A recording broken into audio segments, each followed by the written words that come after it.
کر جائیں، خیمے میں مت لے جانا۔ غازی کیوں؟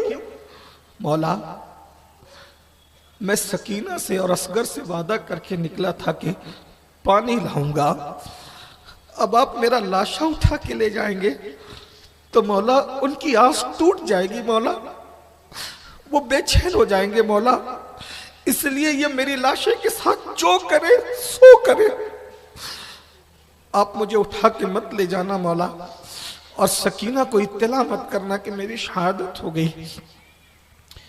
اتنی عرضی ہے مولا، اگر آپ قبول کر لیں تو آپ کی کرم نوازی ہے۔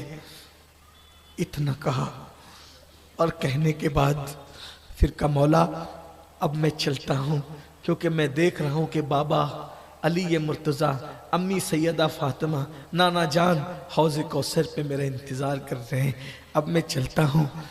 امام نے کہا تیری تو مراد پوری ہو گئی، میری بھی تو مراد پوری کر دے۔ کہا مولا کہیے۔ کہا کہ عباس تو نے وفا کا حق ادا، کائنات میں تجھ جیسا وفادار بھائی کسی کو نہیں ملا، میری تمنا یہ ہے کہ دنیا سے جاتے جاتے ایک مرتبہ مجھے بھیا کہہ دے تاکہ میں فخر کروں کہ تجھ جیسا بھائی مجھے بھیا کہتا تھا، ایک بار مجھے بھیا کہہ دے۔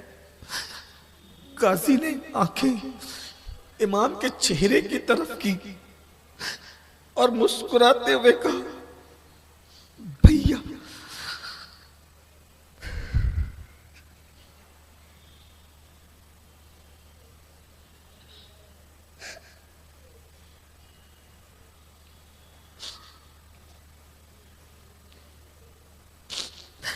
آواز ردیا گئی، ردیائی آواز سے بہت ہلکی زبان میں کہا بھیا، اور بھیا کہہ کے آنکھیں بند کی، سر لڑک گیا۔ امام نے کہا عباس تیرے چڑھنے سے میری کمر ٹوٹ گئی۔ یہ محاورے کے طور پہ صرف نہیں کہا، بلکہ جب عباس غازی کے لاشے کو ان کے سر کو زمین پہ رکھا تو زمین پہ رکھ کر امام حسین سے چلا نہیں جا رہا تھا۔ مورخ لکھتا ہے کہ حسین جب اپنے خیمے کی طرف گئے تو اپنی کمر پہ ہاتھ رکھ کر کے ٹوٹ گیا۔ شہزادہ علی اکبر نے کہا بابا کیا ہوا؟ کم و بیش 70 لاشیں اٹھائی، کمر پہ ہاتھ نہیں رکھا۔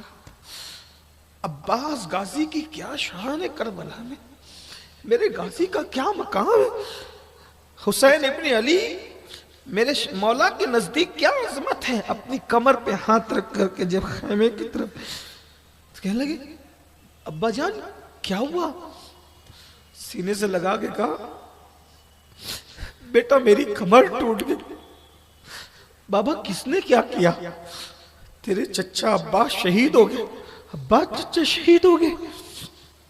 لیکن خواتین کو نہ کہنا یہ بات ہو رہی تھی کہ شہزادہ علی اکبر نے کہا بابا اب تو کوئی رہا ہی نہیں، آپ اور ہم ہیں، بیمار زین العابدین ہے، ننھا علی اصغر ہے، اور کوئی ہے بھی نہیں۔ بابا میں بھی جاؤں گا کربلا کے میدان میں اور میں بھی جام شہادت نوش کر لوں، بابا مجھے بھی اجازت عطا فرمائے۔ مولا نے کہا اتنا امتحان نہ لیا جائے میرا، میں کتنے صدمے سا ہوں۔ ابھی عباس کا صدمہ، ابھی عباس کی شہادت کو چند لمحے نہیں بیتے، اب آپ کہتے ہیں کہ آپ میدان میں جاؤ گے۔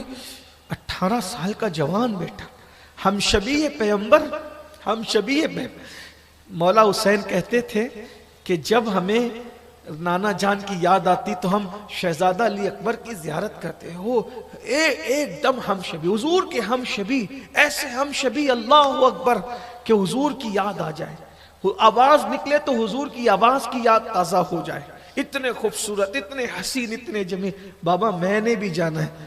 نہیں بیٹا میں کافی ہوں تمہاری طرف سے، یہ میری جان کے دشمن ہے بیٹا، یہ جب مجھے پائیں گے تو تم لوگوں کو کچھ نہیں کہیں گے، تم لوگ چلے جاؤ یہاں سے۔ نہیں بابا ہم نے تو جانا ہے، بابا ہمیں جانے دے، شرمندہ نہ کرے، بابا سیدہ فاطمہ کا واسطہ مجھے جانے دے۔ امام نے بیٹے کو سینے سے لگایا، رو پڑے۔ ذرا غور کیجئے، سوچئے، سوچئے، اللہ نے آپ کو بھی اولاد دی ہے، اللہ آپ کی ہم سب کی اولادوں کو سلامت رکھے۔ کیا قربانیاں ہیں دین کی خاطر، شریعت کی خاطر، مذہب کی خاطر، قرآن کے تحفظ کی خاطر، ملت کی خاطر، مسلک کی خاطر۔ حضرت امام نے سینے سے لگایا اور سینے سے لگا کے فرمایا، شادی کا دولہا تو اپنی اولادوں کو سبھی بناتے ہیں، آ میرے لال میں تجھے شہادت کا دولہا بناؤں۔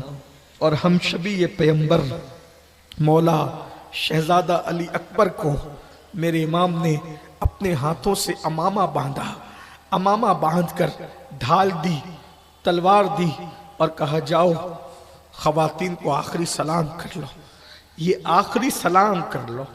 اس جملے پہ غور کریں، بچے گھر سے نکلتے ہیں، میں سوچتا ہوں شہزادہ علی اکبر کی شہادت تو میں پہلے سے پڑھ رہا ہوں، بیان کر رہا ہوں، لیکن جب مجھے خود کو اولاد ہوئی تو احساس ہوا کہ شہزادہ علی اکبر کی شہادت کی گہرائی کیا۔ بچے جب گھر سے نکلتے ہیں نا تو جب تک گھر میں لوٹ کے نہیں آتے دل نہیں لگتا۔ اگر کبھی گھر سے فون آ جائے کہ بچہ جھولے سے گر گیا تو تقریر میں مزہ نہیں آتا، کھانے میں دل نہیں لگتا۔ سوچتا میرے امام ہمارے بچے تو جا کے آنے والے، آپ کا تو جا کے آنے والا ہی نہیں تھا، وہ بھی 18 سال کا بیٹا۔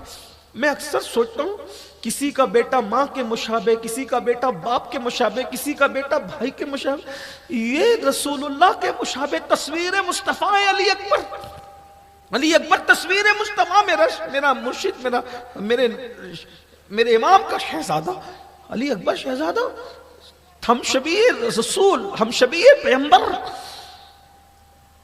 کہتے جاؤ آخری سلام کر، امیوں کو آخری سلام کر۔ جب آخری سلام کرنے کے لیے گئے، بیبیاں کر کیا سکتی تھی، صبر و رضا کا مجسم تھی۔ سیدہ سکینہ پکڑ کر بھائی کو کہتی بھیا آپ نہ جائیں نا، جو جاتا ہے واپس نہیں آتا۔ بہن کے سر پہ ہاتھ رکھا، پھپھی کو پکڑایا، سکینہ کو تھامو، اور اس کے بعد جب چلے تو گھوڑے پہ بٹھایا۔ مجھے امام غزالی کا وہ فقرہ یاد آیا کہ امام غزالی نے سورہ یوسف کی تفسیر میں لکھا تھا کہ جب حضرت یوسف علیہ السلام کو ان کے بھائی لے کے جا رہے تھے تو یعقوب علیہ السلام ان کو پکڑ پکڑ کے اپنی گود میں دباتے تھے اور بولتے تھے اس کو مت لے جاؤ، اس کو مت لے جاؤ۔ تو یوسف علیہ السلام بڑی معصومیت سے کہتے ہیں ابا آپ کہتے ہو سب بھائی میں تجھ سے زیادہ محبت ہے، لیکن یہ کیا محبت ہے؟ سارے بھائیوں کو کھیلنے کی اجازت ہے اور ہمیں پکڑ پکڑ کے دباتے ہو اور جانے کے سے منع کرتے ہو۔ تو تب یعقوب علیہ السلام نے کہا تھا میرے لال یہ میری محبت کا احساس تجھے اس دن ہوگا جب تیرے جیسا خوبصورت کوئی تیرا بیٹا ہوگا اور اس کے بھائی اس کو کھیلنے کے بہانے سے کنویں میں ڈالنے کے لیے لے جائیں گے، مارنے پیٹنے لے جائیں گے، اس وقت جو تیرے دل پہ گزرے گی وہ میرے دل پہ گزر رہی ہے میرے لال۔ اللہ اکبر، شہزادہ علی اکبر جا رہے ہوں گے تو مولا حسین کے دل پہ کیا گزری ہوگی۔ یعقوب کا بیٹا تو یوسف علیہ السلام ہے، بے شک پیغمبر ہے، ان کا کوئی ہمسر نہیں ہو سکتا، لیکن امام حسین کا بیٹا شکل کے اعتبار سے ہم شبیہ مصطفیٰ ہے۔ کیا دل نے کہا ہوگا، کیا دل کی کیفیت ہوئی ہوگی، کیا حال ہوا ہوگا۔ لیکن بس میں اتنا عرض کرنا چاہتا ہوں کہ جب گھوڑے پہ بٹھایا اپنے بیٹے کو اور علی اکبر جا رہے تھے تو مولا حسین کہہ رہے تھے علی اکبر میرے لال ایک بار پلٹ، ایک بار پلٹ۔ ایک کسی کو نہیں کہا، یہ باپ اور 18 سال کے بیٹے کا مکالمہ ہے کربلا میں جاتے وقت۔ ایک بار پلٹ، علی اکبر نے اپنا محروق چہرہ اپنے بابا کی طرف کیا اور پھر مولا نے اللہ سے کہا اللہ میرا بیٹا میں تجھے سونپتا، میرا بچہ میں تجھے سونپتا۔ اور مولا علی اکبر گئے اور جب میدان میں پہنچے، مورخ لکھتا ہے کہ جب میدان میں پہنچے تو شہزادہ علی اکبر نے رجز پڑھا، انا علی ابن الحسین ابن علی، میرا نام علی ہے، میں حسین ابن علی کا بیٹا ہوں۔ نحن اہل البیت اولا بالنبی، ہم اہل بیت نبی سے رشتے اور قرابت میں سب سے زیادہ قریبی ہے. اور آگے کے جو رجزی اشعار پڑھے ہیں وہ تو میں پڑھتا ہی نہیں، اس لیے کہ جو پڑھا ہے اس کا جواب ہی نہیں، غضب ہے وہ. اللہ اکبر. پھر اس کے بعد فرمایا حل من مبارز، ہے کوئی میرے مقابلے میں؟ پورا لشکر ہزاروں کی تعداد میں تھا، سب نے برچھیاں، بھالے، تلواریں زمین پہ ڈال دیا، سب نے زمین پہ ڈال دیا. اور زمین پہ ڈالنے کے بعد جب شمر نے کہا نامردوں اس بچے سے کیا ڈر رہے ہو اور اس سے کیوں نہیں لڑتے، تو کہا شمر حد ہو گئی، ہم نے رسول اللہ کے جو چہرے کے خد و خال سنے ہیں، ہم تو وہ ساری رانائیاں یہاں دیکھ رہے ہیں. حمید ابن مسلم کہتا ہے علی اکبر کا چہرہ اتنا خوبصورت تھا کہ علی اکبر کے چہرے کی انوار سے کربلا کا ذرہ ذرہ چمک اٹھا تھا. اتنا حسین و خوبصورت چہرہ.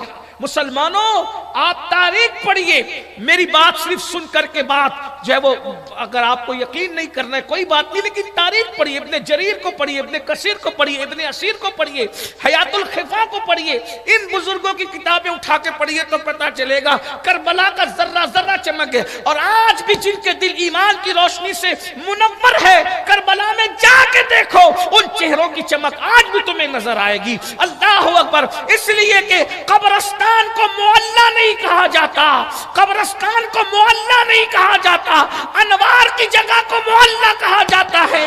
یا تو ہم نے خدا کے انوار سے روشن عرش کو معلّہ جانا ہے، یا پھر مصطفیٰ جان رحمت کی انوار اور ان کی انوار کی انوار سے روشن ہم نے کربلا کو معلّہ جانا ہے.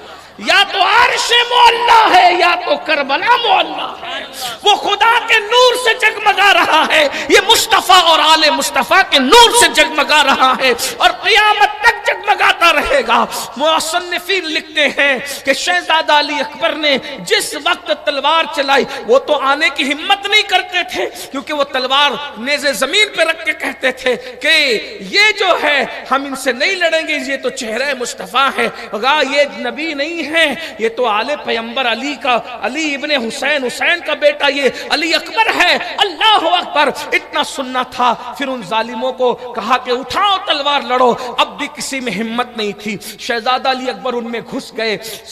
سید المفسرین حضرت صد الافاضل نعیم الدین مراد آبادی اور ابن جریر اور سارے بزرگوں نے لکھا کہ اللہ، اور استاد زمان مولانا حسن بریلوی نے بھی لکھا کہ اللہ اکبر، ایسی تلوار چلائی میں منا پہ گھسے، میں سرا پہ گھسے، قلب میں گھسے اور گاجر مولیوں کی طرح کاٹے. اور کاٹنے کے بعد اس کے بعد جب پیاس نے شدت کی تو پھر شہزادہ علی اکبر واپس پلٹے.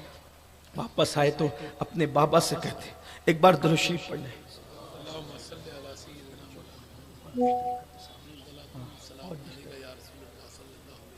ایک بار سب مل کر درود شریف پڑھ لیں بلند آواز سے.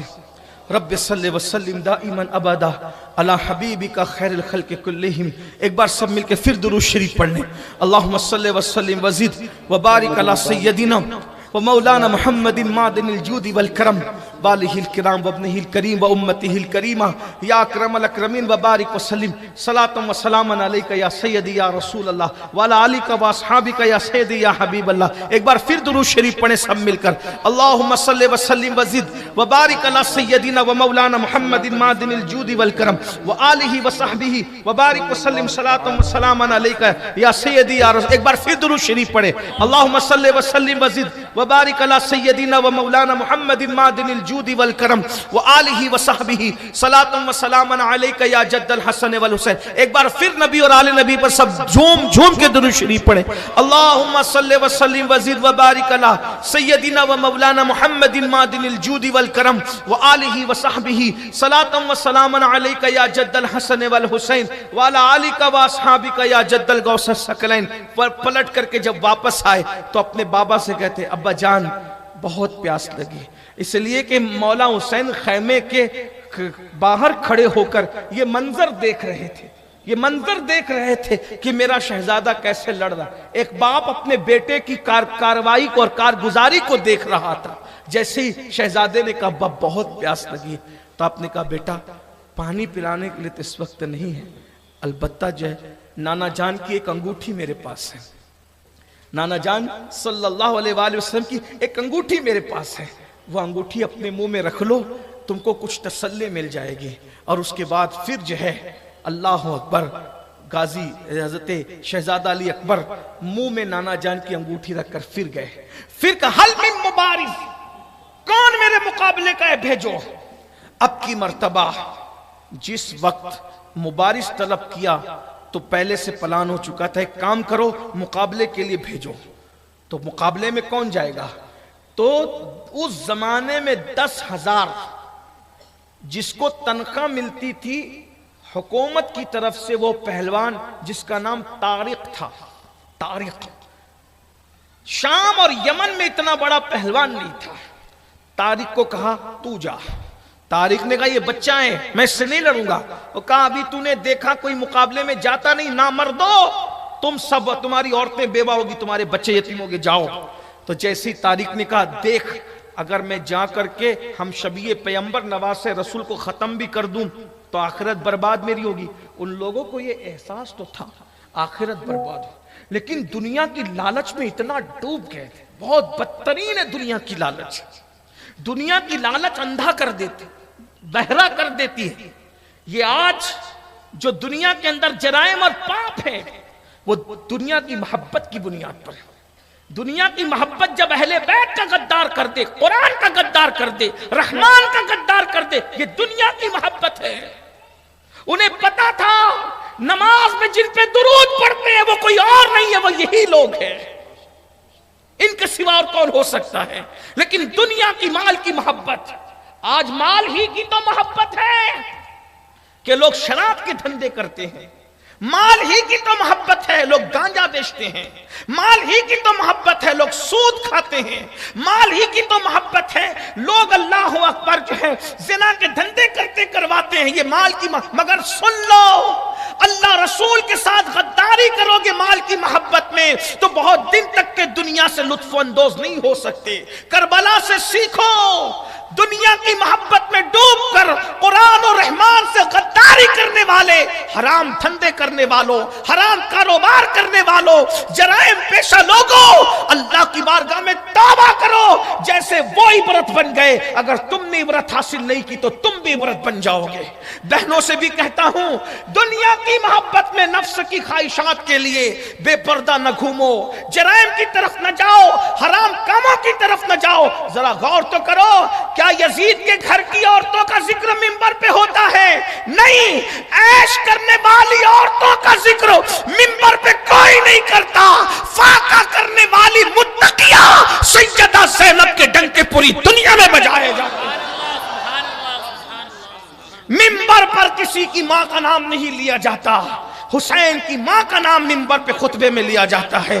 اس وقت تک خطبہ جمعہ پورا نہیں کیا جاتا اس شاہ کے یہاں جب تک کہ سیدہ فاطمہ الزہرا، ورنہ سیدہ کے علاوہ اور بھی کوئی عورت ہے، ارے ساری عزت والی عورتیں سراخوں پر ہے، لیکن اللہ اکبر اتنے بڑے بڑی ہستیوں کے ساتھ جس کائنات کی خواتین کے اندر سب سے بڑی ہستی کا نام جمعہ کے دن منبر پہ لیا جاتا ہے اسے فاطمہ بنت محمد رسول اللہ کہتے ہیں، جس کے گھر میں 3 مہینے تک چولہا نہیں جلا، جس کے چکی چلاتے چلاتے ہاتھوں میں گڈھے پڑ گئے تھے، جس کی چادر میں 17 پیون تھے، 16 تو کپڑوں کے پیون تھے، ایک پیون اونٹ کے چمڑے کا لگا ہوا تھا۔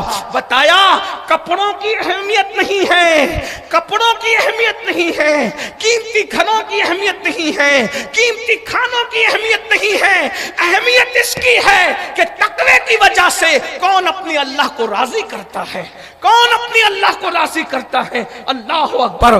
حضرت شہزادہ علی اکبر کے سامنے جب طارق آنے لگا تو طارق نے کہا اگر نواز رسول کو شہید کر کے اپنی آخرت بھی برباد کروں تو تو دے گا کیا؟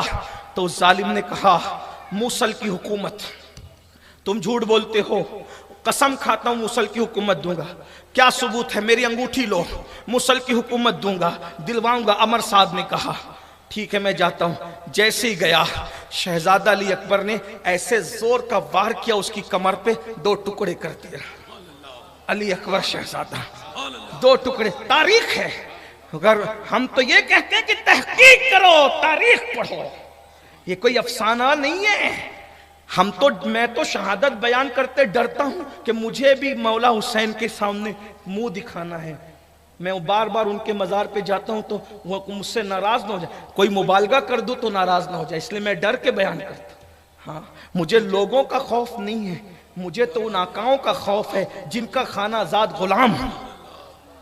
شان گھٹے تو جرم مجرم, اور مبالغہ ہو جائے تو مجرم. بہت تلوار کی دھار پہ چلنے کے برابر یہ شہادتیں پڑھنا. یہ شوق نہیں ہے, یہ بہت بڑی بات ہے, لیکن انہی کی مدد سے یہ کام پورا ہوتا اور ہوگا انشاءاللہ.